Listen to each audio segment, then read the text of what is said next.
বেশি দূরে না, অনেকে মনে করে রাজাপুর থাকে রাজাপুরি। আমার বাড়ি এই অঞ্চলে, এই গ্রামে। আমার উস্তাদে মোহতারাম, যার কাছে আমি বাংলা ইংরেজি পড়েছি প্রাইমারিতে, আমার সামনেই বসা শ্রোতা হিসেবে। এই মাদ্রাসার উস্তাদ যেমনি ভাবে মহব্বত করি সবাইকে, আমি প্রাইমারিতে পড়েছি, প্রত্যেকটা উস্তাদের সাথে আমার গভীর সম্পর্ক এবং সকলের দোয়ায় আজকে আল্লাহ এতটুকু নিয়েছে। আমার কোনো যোগ্যতা নাই, তবে কোরআন হাদিসের কথা বলবো। কথা বলার আগে আমি নিজে অসুস্থ, তারপরও দোয়া নেওয়ার জন্য এই ময়দানে এসেছি।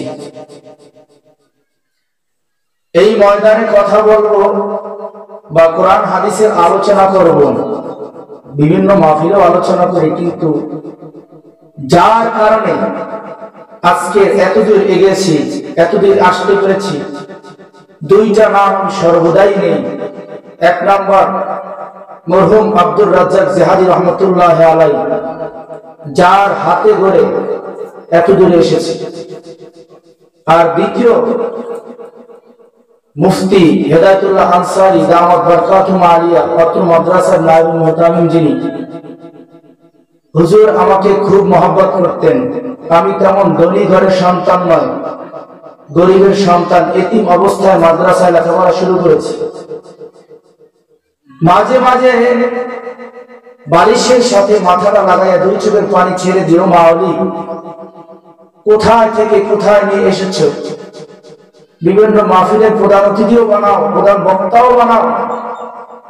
আসলে আমার ভিতরে তো তেমন এলেম নাই, আমি নিজেই বলি আমি তেমন ভালো ছাত্রও না, এলেম কালামও নাই।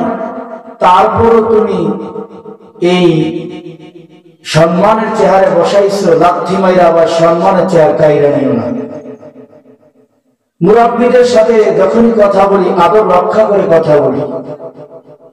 আমি অমুক হয়ে গেছি, তমুক হয়ে গেছি, অমুক বক্ত হয়ে গেছি, বড় মাদ্রাসার প্রিন্সিপাল হয়ে গেছি, না। बेटा तो अपनी हस्ती को आगर कुछ मर्तबा चाहो कि दाना खा के ले मिलकर गुले गुलजार होता है।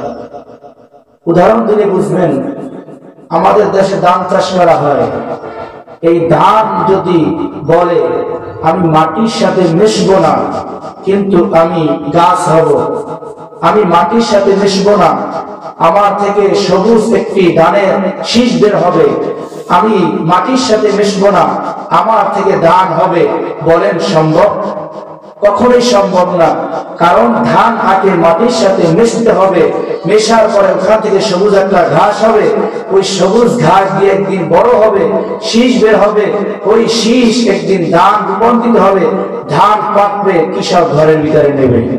ঠিক কোন ছাত্র যদি বলে আমি উস্তাদের কাছে মাইয়া, উস্তাদ আমাকে যেভাবেই চালাবে আমি সেভাবেই চলবো। আমি মুরাব্বিদের কাছে মাইয়া, আমি মা বাবার কাছে মাইয়া, মা বাবা যেমনি বলবে আমি সেমনি ভাবে চলবো। উস্তাদ যেমনি ভাবে বলবে আমি সেমনি ভাবে চলবো। আল্লাহর কসম দিয়ে বলি, ওই ছাত্র কখনো গোমরাহ হবে না। ওই ছাত্রর পথ এবং সুবল পথ হলো সুন্দর পথ, আলোর পথ দেখবে। এই জন্য কবি বলে বেটা দো আপনি হস্তি को आगर कुछ मर्तबा चाहो कि दाना खा के में मिलकर गुले गुलजार होता है। ए दुनियार मुसलमान, ছাত্র উস্তাদের কাছে মিলতে হতে হবে। উস্তাদ যেইভাবে আদেশ করবে ছাত্র যদি সেইভাবে